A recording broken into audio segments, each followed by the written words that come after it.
sign off.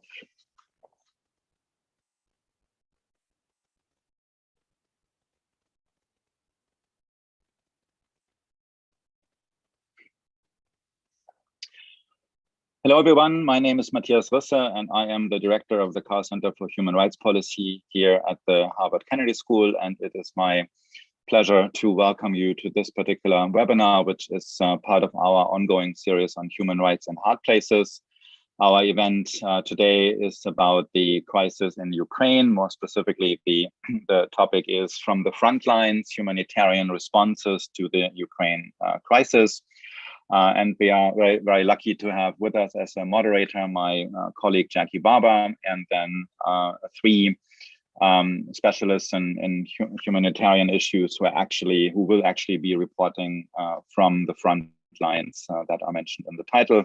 So allow me just to reconnect you to the topic. Well, obviously the topic is on everybody's mind. Just to kind of mention a couple of things that have been happening in the last 24 hours, just for us to be focused and on the same page on this topic. So one development that has moved ahead just recently just yesterday is that Finland has now officially declared that it is seeking NATO membership, which speaks to the geopolitical dimensions of this conflict, which will single-handedly mean that Russia's frontier with NATO countries, if this membership move comes to pass, has just about doubled and more than that. So the changes to the geopolitical situation coming out of this conflict are quite dramatic.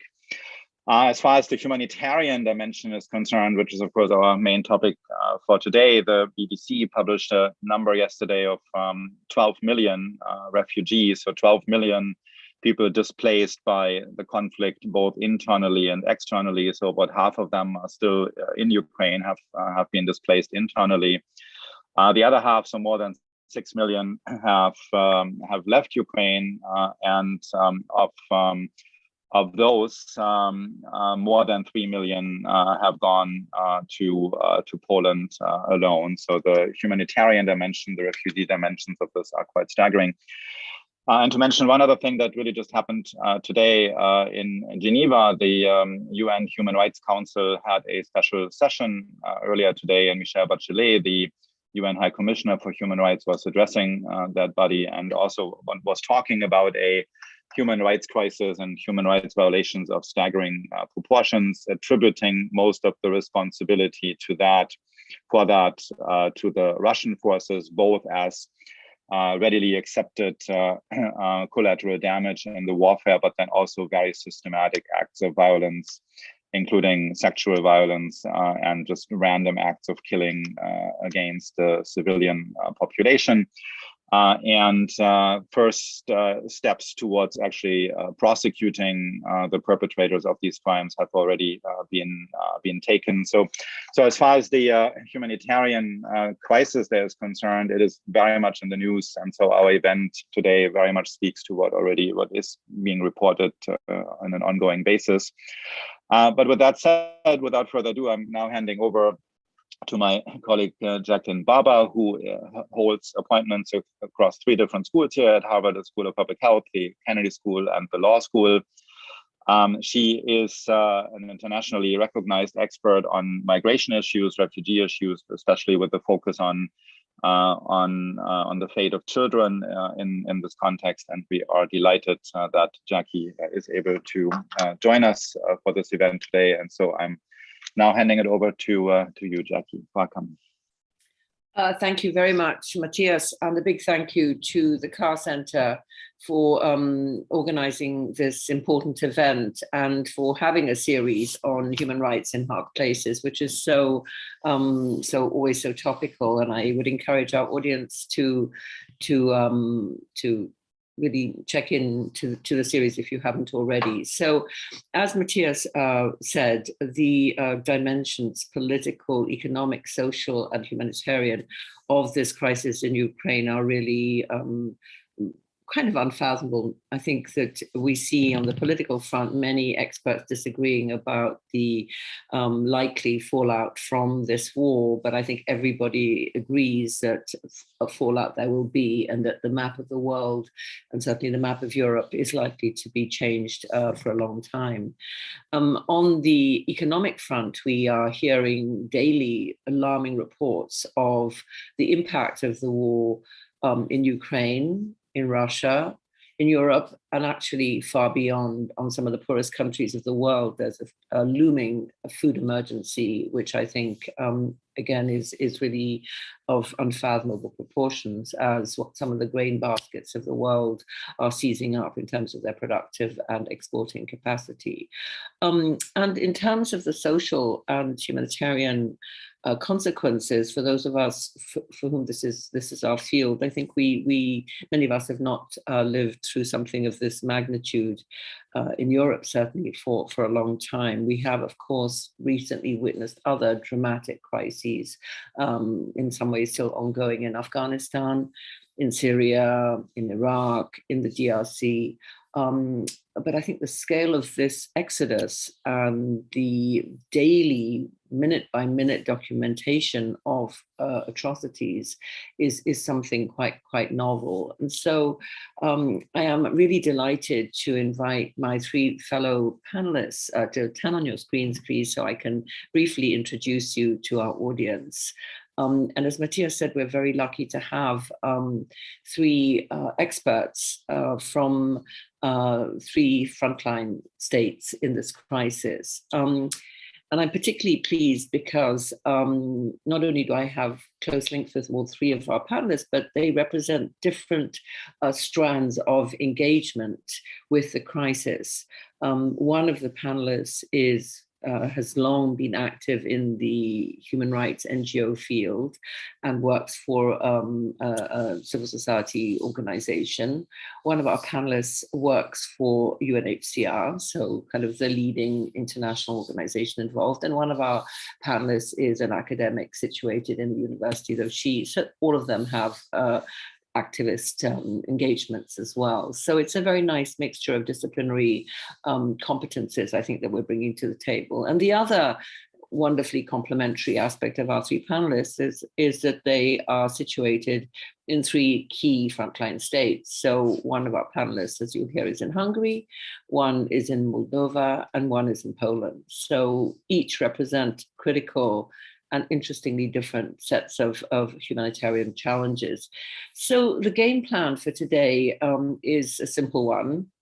I'm going to invite each of the panelists to speak on their own first for up to 7 minutes, and to briefly give us their personal context, where they work and what their background is, and then to answer two kind of questions which we've agreed upon. The first is to describe the response of state entities, EU where relevant, central government and municipal or local government, to two humanitarian crises ongoing in their country. One is the Ukrainian crisis, and one are all the other crises, because all these three countries also have other refugee issues. And I think one of the most interesting things about this moment for us is the contrast between the response to Ukraine and Ukrainians, and to, as far as we can remember, all other refugee arrivals. So that's the first question. How has the state, regional, central or local, responded to this refugee crisis and to other recent crises? And then the second question that our panelists are going to address is, how have non-state actors responded to these two sets of issues? How have they responded as NGOs, as members of the local community, as neighborhood organizations?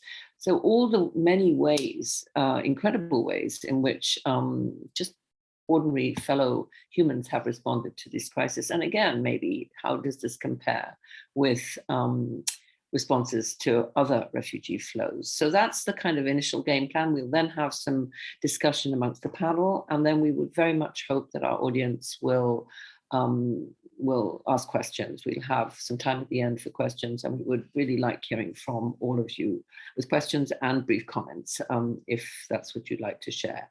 So with that, let me invite our first panelist, Aniko Bakony, who is a very experienced human rights activist who's long worked on issues of refugee and migrant protection, amongst others, in Hungary, to join us and speak to us from Budapest. I should say that Aniko has a Harvard connection. She was at the Kennedy School recently for a year, and is now back in Hungary working day and night. So it's great to reconnect. Aniko, thank you for joining us, and over to you. Thank you very much for inviting. It's very nice to be back at the Carr Center, albeit virtually, and thank you very much for inviting. And I'm gonna start sharing my screen. I hope that, you know, in the third year of COVID, I managed to do this. And perfect. Yeah, okay, wonderful.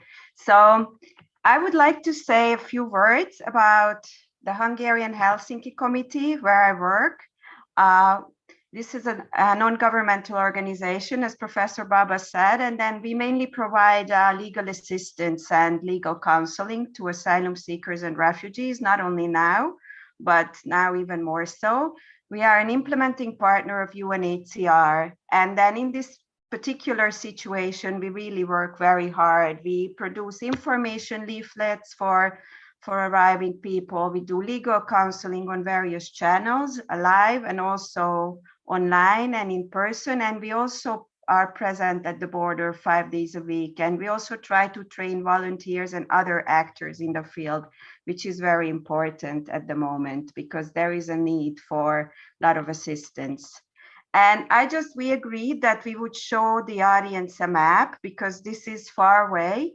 And then all the countries that we will be talking about, you can see on this map.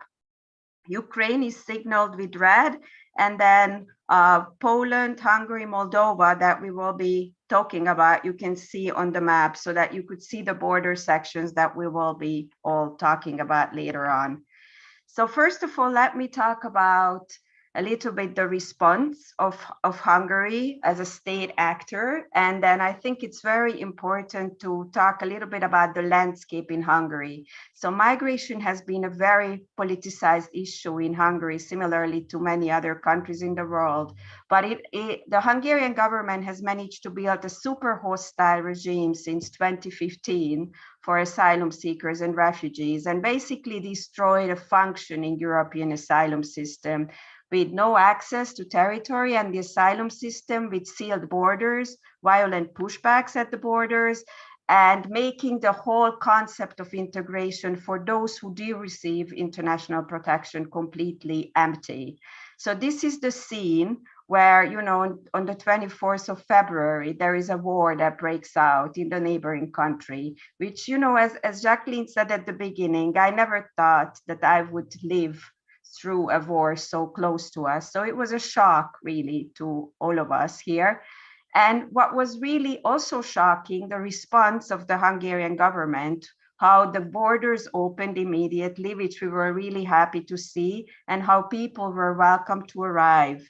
And immediately on this completely empty landscape of international protection, there was temporary protection offered for this one particular group.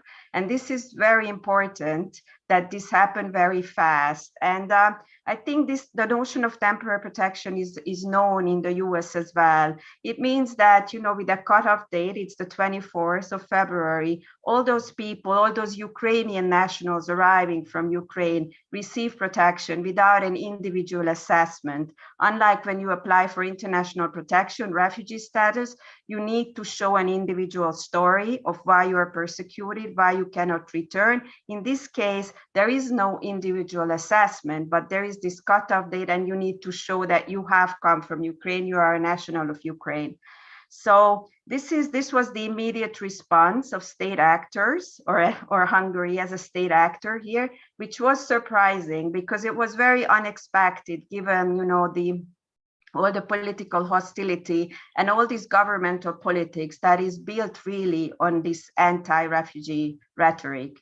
So if we compare this to 2015, that is a very recent memory for many of us who work in this field, and also I think for the country, then what connects these two events is the outpour of solidarity from average people, the willingness to assist. But what concerns the state response, that's very different in 2015 and now, because now the borders opened, and then, that's when the borders started being closed, and that's when Hungary started pushing people back. And that's when we started to have, this southern border. You see this next map.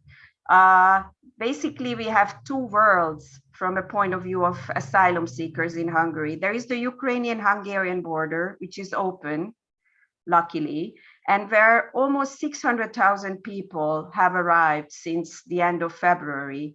And you have another much larger, longer border section with Serbia, which is on the Balkan route, going from Turkey, Greece, Macedonia, and Serbia, and people wishing to enter the EU through Hungary. This is a very important route for them. And on this route, the borders are sealed. All those people illegally crossing the border are never asked if they are in need of protection. They are immediately pushed back. And this number for this year already is 30,000. Last year, it was above 72,000. So you see that there are really two realities for people depending on where they arrive from. So what happens on the front lines when people arrive at the Ukrainian-Hungarian border? So there are helping points, and then people are registered if they want to be registered for a temporary protection. But what we see from the state, from the government, is that there is a lack of coordination of all the actors that provide the assistance, and also lack of information provision. Basically, there are very few actors who are active in this, and without knowing that you're entitled to protection, it's very hard for you to access it. So it's basically UNHCR and UNHCR's partners like the Hungarian Helsinki Committee who do this job. So the Hungarian government is still unwilling to, beyond the legislation, to step out of its own political heritage and then really do a very warm welcome for these people. So what we see is that non-governmental actors, charities, lots of volunteers, private people offering their households, civil sector becoming super active, but there is a lack of coordination. And then also there are, certain groups of people who are less welcome than others. There is a significant Roma minority living in Ukraine who is also arriving with the other people together. They are afraid of the war just the same way as anyone else would be. And, they are much less welcome. There is another group who finds themselves in a vulnerable situation. And these are the foreign students who studied in Ukraine from African countries, from India. They are also in a vulnerable situation as they are not entitled to temporary protection. So there are many people leaving for other European member states. And you see the next chart, it shows how many people asked for temporary protection in the various EU member states. And you see Poland with 1 million, and you see Hungary with 19,000. And even out of the over 500,000 arrivals, this is a very small number. So I think this already talks about the certain tensions that is, ingrained in this situation, and that we will be touching upon later, as I understand when we hear my other colleagues discussing the situation in their other countries. Thank you. Aniko, thank you. That was really a wonderful opening, not only because you gave us an overview of the Hungarian situation and the interesting legacy of hostility, even in this situation, which you kind of concretized around the lack of state coordination, which I think is very interesting, but also because you highlighted something which is dramatic, which is the EU's incredibly fast response to this crisis, and it's and the EU temporary protection provisions, which really, through the implementing decision, changed the landscape for Europe, and something that we'll come back to. But I think it's just important right at the outset to set the scene for our audience that this EU implementing decision sets a completely new standard officially for how refugees should be dealt with, a positive standard. And many of us have been asking for something like this for our whole working lives, and now we have it. A very generous, very thoughtful, very comprehensive response within record time. So thank you for raising that. I think this is something also in terms of the takeaways that Matthias outlined at the beginning. This is going to be a very important takeaway for us. But thank you. That's a really fascinating place to start with Hungary, which is really in a way the low bar of history of recent generosity towards refugees. Excuse me. The second our second speaker is Alice Farmer. Alice, it's lovely to see you. Alice is also someone who has strong. Sorry, I'm just going to turn off this other phone that's ringing. Give me 1 second. Excuse me.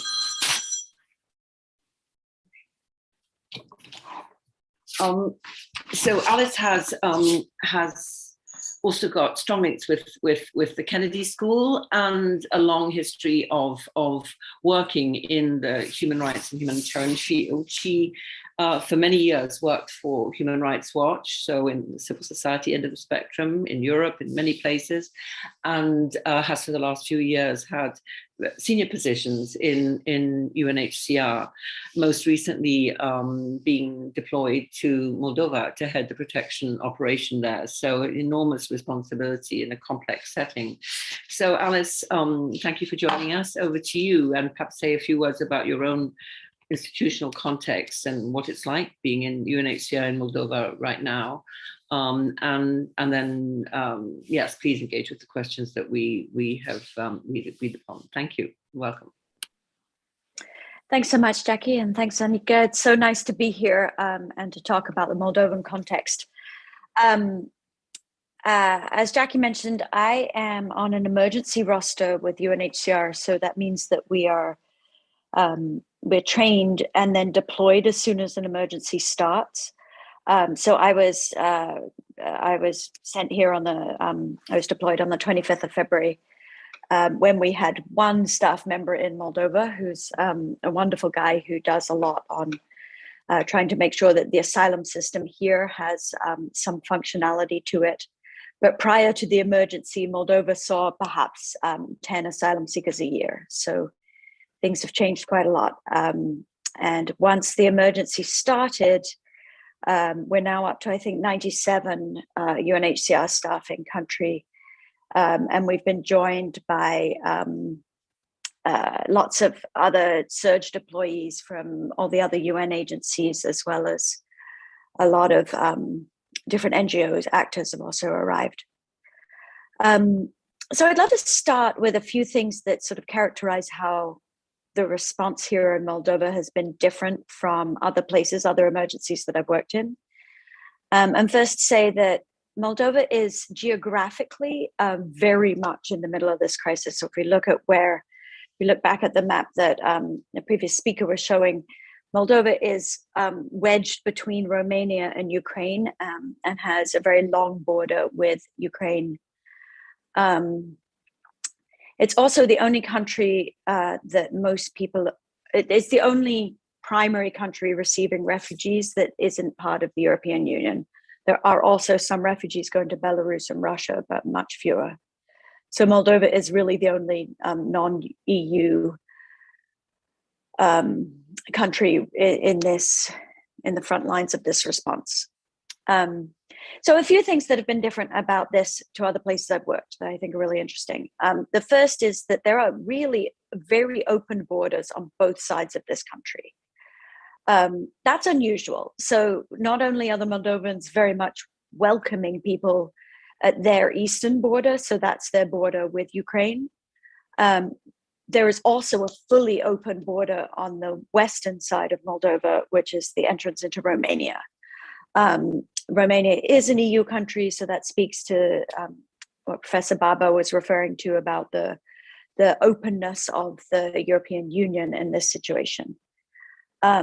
That's unusual for other situations that I've worked in. You very rarely see both entrance and exit movements very, very clear. And so that also means that we have the luxury of having a really good idea of how many people we have in country, because there is very little incentive, not no incentive, but very little incentive for people to cross the borders irregularly. And so people coming in on the eastern border are registered, and people leaving on the western border are also registered. That's just, it's nice when doing humanitarian assistance to have a good picture of who you're working with. The second very unusual thing is an incredibly high rate of onward movement. Again, that has to do with Moldova being outside the EU and the EU border being open. We are seeing we've seen about 450,000 people come through the eastern border, of whom about 350,000 have moved on to the European Union. So our staying in country population is about 100,000. That's really significant because you usually don't see that kind of rates of onward movement through a first country of asylum. That movement some of it took place initially by people arriving in their own cars, and then later it's happened much more with people arriving by bus or by and needing assistance with their onward movement into the European Union. And so that's made a really interesting protection challenge as we've formed the protection response here, is that we need to make sure those movements are safe. We need to make sure we're identifying people with particular needs as they're getting on that onward movement. And so that has been a significant part of how we think of our protection strategy here, is to really design it around making sure that the movement people want to make is done well and done without exposing people to additional risk. And that brings me to my third point that I think is different about this crisis compared to other things that I've seen, which is that this is really a crisis of women and children here in Moldova, and I think probably in other frontline countries too. As I think many of you know, the Ukrainians have exit requirements, exit restrictions for men. Men between 18 and 60 cannot exit Ukraine. They'll be held back by Ukrainian border guards. There are some exceptions for certain vulnerabilities. But that really does mean that it's largely women and children who are crossing, and then particularly where there are people who have more capabilities to thrive in the European Union, they've moved on, and people who want to remain closer to husbands who are still serving in Ukraine, or older people who want to remain closer to the cultural similarities that they know, they're staying here. So you see a lot of families that are separated, and a lot of profiles of refugees in Moldova who have pretty high vulnerabilities.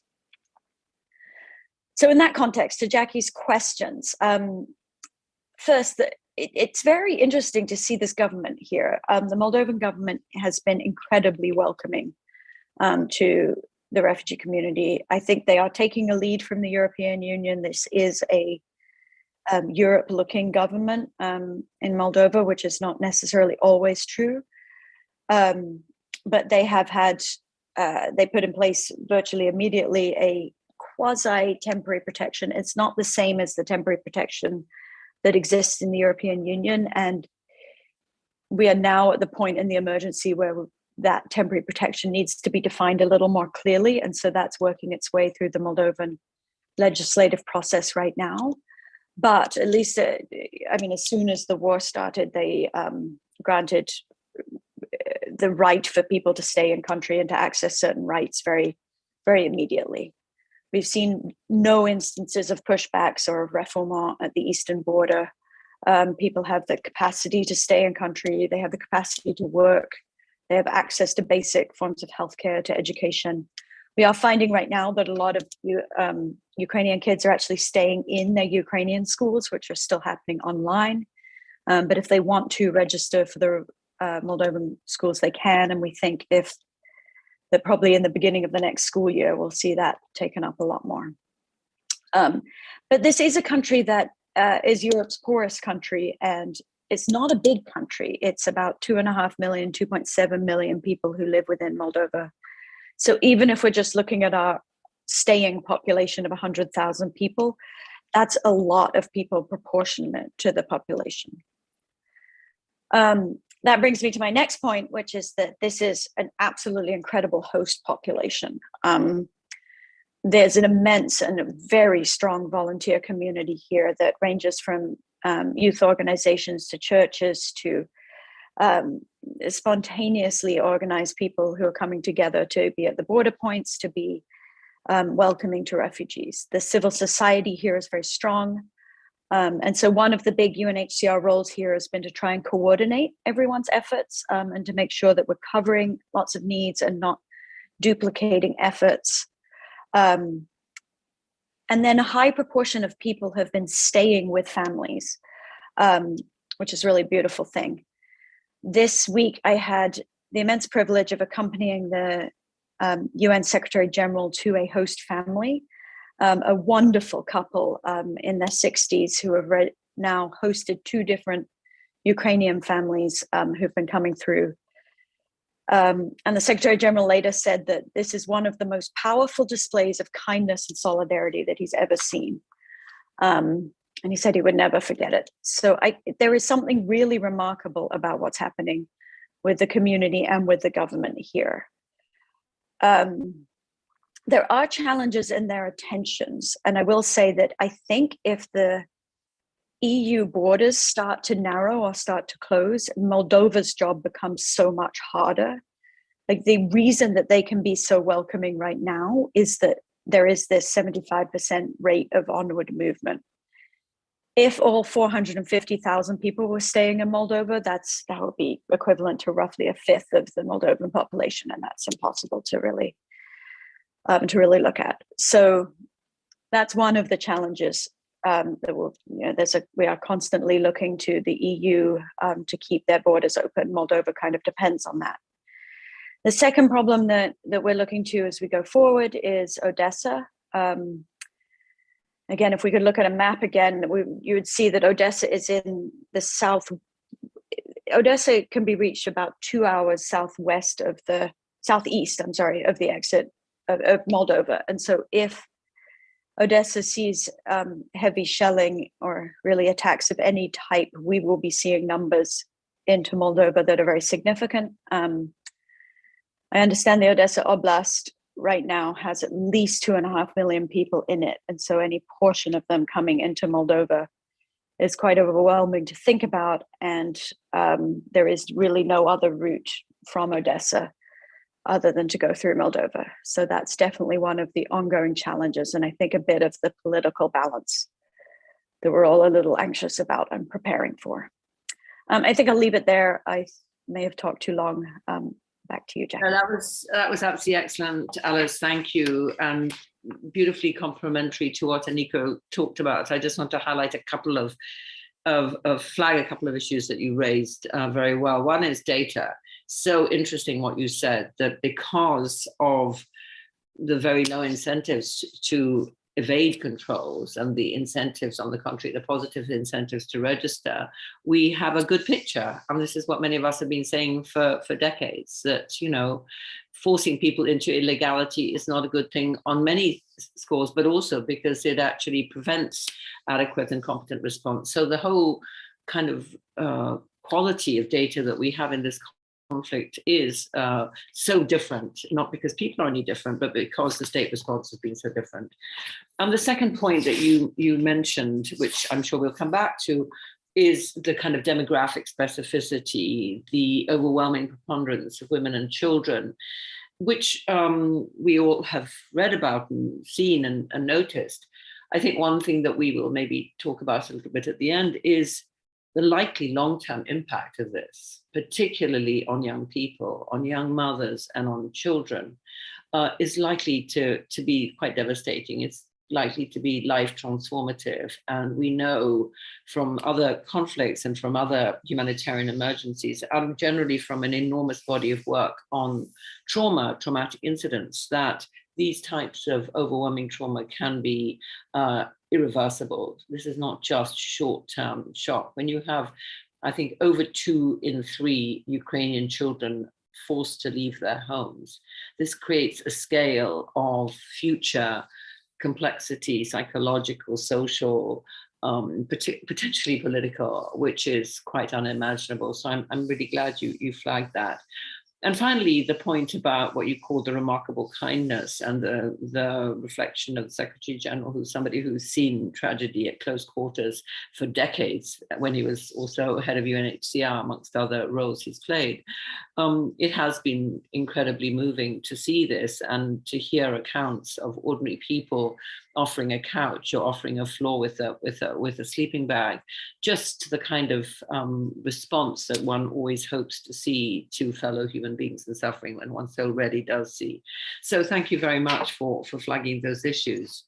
Thirdly, let us turn to Ursula, Dr. Markowska-Manista, who is, as I said, a professor at the University of Warsaw, an academic, but also somebody who has a long history of activist engagement with humanitarian issues. And Ursula and I've known each other for some time because we share a common interest in the kind of child migrant educational aspect of humanitarian crises. And I think Ursula never expected that she would be right at the center of this massive humanitarian situation unfolding in her own country, in her own city, with really 2 very interesting crises having happened in close succession. And again, going back to Aniko's comments, you know, a country that recently is not known for its generosity, its hospitality to strangers, its openness, suddenly, you know, doing a 180-degree turn. So really a fascinating social experiment going on in Poland. So Ursula, thank you so much for joining us, and the floor is yours. Thank you very much, Jackie. Thanks a lot for your invitation, and I'm very happy to be here and just presenting some information connected with Poland and not only Ukraine and Ukrainians in Poland, but also with the humanitarian crisis on the Polish-Belarusian border. I will be happy just to open my 4 slides because the map seems to be quite important for understanding where we are and what happened. So I would like to start with the context and topography of the humanitarian responses in Poland. Since the 24th of February, the homes of thousands of ordinary people have been opened to guests from Ukraine, and it's a natural reaction to seeing your neighbor in need of shelter. So Ukraine is such a neighbor to Poland. It's an important neighbor because we have a big national Ukrainian minority in Poland. And secondly, in 2014, due to the Russian aggression in the east of Ukraine and the annexation of Crimea, a huge wave of economical migrants and students from Ukraine appeared in Poland. So the people who started coming from Ukraine to Poland from 2014 are economic and educational migrants, but the context of their situation is political. So we can say we were a little bit prepared and integrated concerning the last 8 years. But there are also refugees and migrants from Afghanistan, Yemen, Syria, Iraq, on the Polish-Belarusian border. And there in the border zone in 2021, the authorities introduced a state of emergency, and then by the law on the border protection, signed on the 1st December 2021, it was extended indefinitely. This means that no humanitarian or aid organizations, NGOs or doctors, media, and lawyers are allowed, but also know the 8 groups. This is a violation of international law, including the Geneva Convention and the European Convention on Human Rights. So we have a dissonance focusing on humanitarian responses and focusing on Poland's eastern border, which is also the European Union border. But I need to stress that we have fantastic volunteers and also fantastic activists and people working in NGOs. Since the 24th of February, informal groups, thousands of fantastic volunteers from Poland and other countries have been supporting Ukrainians, organizing different forms of support, preparing food at the border, organizing humanitarian aid transport, picking up and transporting people on the route Poland, Ukraine, Poland. And this aid and assistance is focused on providing everything from food, water, and medicines to transporting the seriously ill people, evacuating orphanages, people with disabilities, and also animals. We have such experiences connected, for example, with evacuation animals from zoos under threat of bombardment. And also we have experiences with providing aid by translators, doctors, psychologists on the border, and finally, finding accommodation for Ukrainian families in Polish homes. The Ukrainians in Poland are not staying in refugee camps, as no such camps have been established for them. This is an unprecedented situation for Poland from a country with little experience of dealing with refugees on the ground to a country that has to face up to this massive challenge. Most of those who fled Ukraine and are accommodated in houses, hostels, or in places of temporary shelter for up to 30 days, or in places of temporary shelter for groups of people in school gangs, common daily care rooms, where accommodation in private homes or hostels is being searched for them. Volunteers still work 24 hours per day during the week in many places in Poland. Ordinary people, informal groups in cooperation with NGOs, local governments and municipalities coordinate the provision of private housing and other places to stay. I must add that within days of the outbreak of war, grassroots databases were created in the internet, with thousands of people offering their home as a temporary place of refuge. Support groups were set up to organize transport, as well as databases of people from Ukraine looking for work and people who offered and are offering work. For example, grassroots activities run by NGOs in cooperation with universities and institutions involve the organization of Polish language classes for Ukrainian mothers, providing play and leisure facilities like mini temporary kindergartens for children whose mothers are learning Polish or just working at the same time.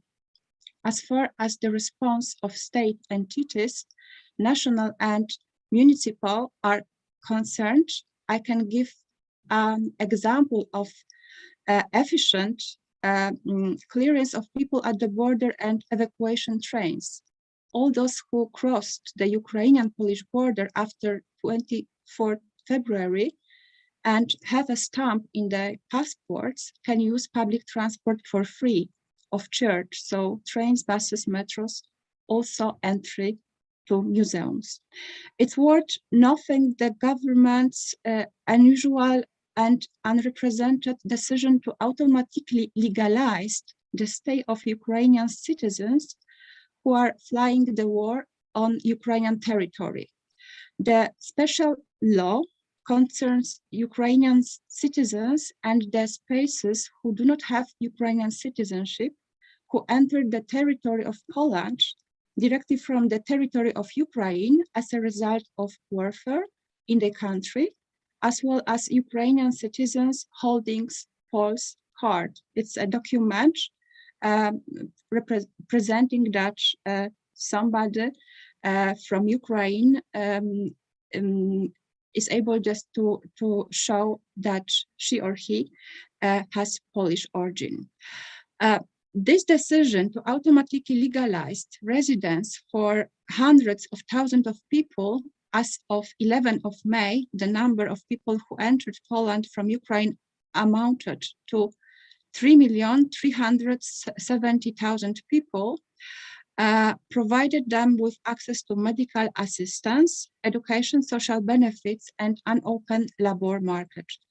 However, parents of children with Ukrainian citizenship who do not have this citizenship themselves are excluded from this law. The law also gives monetary allowance in money for parents for children and a package of social benefits. This is an important standard which, by providing opportunities for work and protecting human rights, gives a greater sense of security, as pointed out by the Ukrainian mothers I speak to, and those prospects for development. The state labor market support structures offer services in Ukrainian. Various systems and services have been created for Ukrainian women to help them look for work or to register as unemployment. But the responses of frontline host communities, NGOs, parents in schools, neighborhood countries is also spontaneous initiative of ordinary people. For example, the initiative at the railway station in Przemyśl, where Polish mothers left strollers, baby carriages for Ukrainian mothers with children just moving from the train.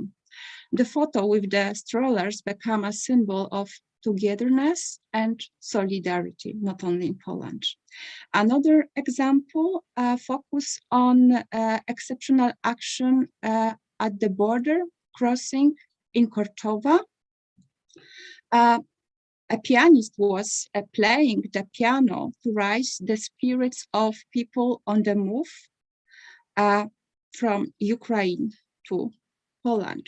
We have many more such very important, very unique activities connected with just volunteers and ordinary people.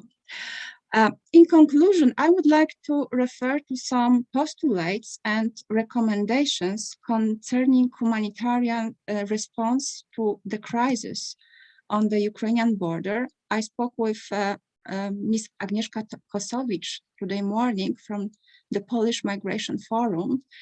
And after the first day of the local government roundtable on refugees in Wrocław, which took place on 8th of May, the head of the Polish Migration Forum, Ms. Agnieszka Kosowicz, published her postulates on social media. And I would like just to focus on them because they are based on three aspects, which are crucial, in my opinion, in shaping the policy of support. First of all, solidarity, listening to and hearing the voices of NGOs, migrants, ordinary Polish citizens, which gives space for dialogue and then for inclusion, participation of migrants and refugees in activities concerning them. So here are the postulates, and it's absolutely amazing what ordinary people of Poland and also Ukrainians in Poland have done in the last 3 months. But let's have no illusions. You can't run a country with manual controls and volunteers. After 78 days, it is increasingly and difficult to help on drained batteries. So people hosting Ukrainians as guests are becoming tired and burned with war. They are slowly beginning to need support, for example, psychological support, and they are burned by war and often become helpless. It is also difficult to help one group when we are aware that in the forest on the Polish-Belarusian border, people are being pushed around who are being denied the protection of the human rights. I fully agree with my colleagues from Hungary and also from Moldova that we have fantastic solidarity activities connected with many thousands of people from our societies, and let's hope it can be continued. Thank you very much. Thank you so much, Ursula. That was excellent. So maybe we can now have all of you on the screen. And I just want to make a couple of comments bringing these excellent contributions together.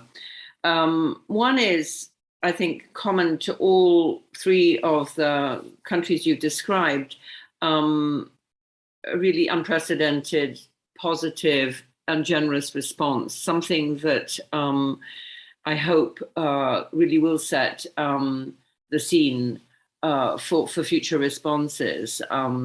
Everybody knows, of course, that when you have white, blue-eyed neighbors, there is a different mindset in European governments than when you have fellow human beings who look less similar to your main population. And so, of course, we are concerned that this high bar may be temporary, but we have to do whatever we can to embed these learned practices. I think there is something very positive that people experience from being generous and from learning to give up something of their own to others, which we hope will continue. And I think all of you have spoken to that.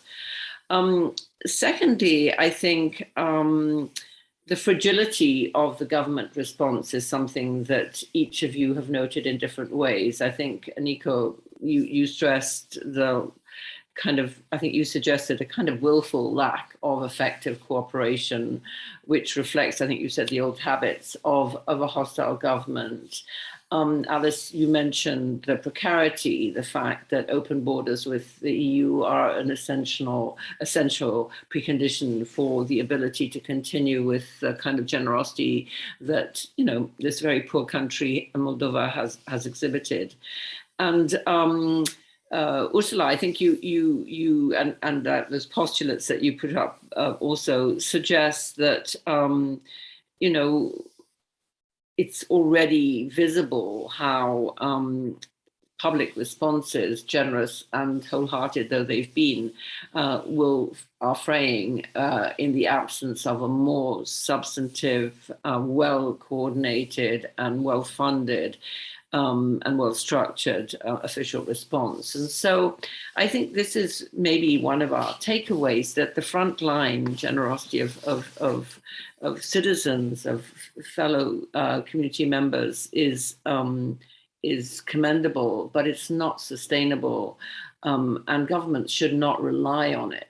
Governments should not take for granted that citizens can continue indefinitely to alter the fabric of their own personal lives to supplement for failures of government. So I wondered if I could ask each of you to just speculate on, you know, if you look ahead to the next month in your context where you are now, what are the things that you predict may change? What are the things that you're most worried about? And what are the things that you hope for as a positive kind of denouement of where we are now? So what do you think will change? What are you worried about? And what do you hope for?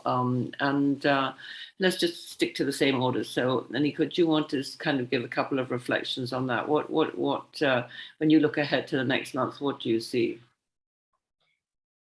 Okay, I mean, I think I'm gonna follow in Alice's footsteps in saying that I think, you know, Hungary's good response or commendable response is very much dependent on the fact that most of the people move on, and that most EU member states receive people even though they, you know, traveled through Hungary. So there isn't this obligation to remain wherever you enter the EU, which would be, you know, which could be expected. And in some countries, there is a difference in response from EU member states, whether people who applied for temporary protection accepted in other EU member states. And I think as long as there is this open heart from other EU member states, I think, then this can continue. But what I'm fearing is, and what we already see right now, for example, the Czech government is consulting the Hungarian Prime Minister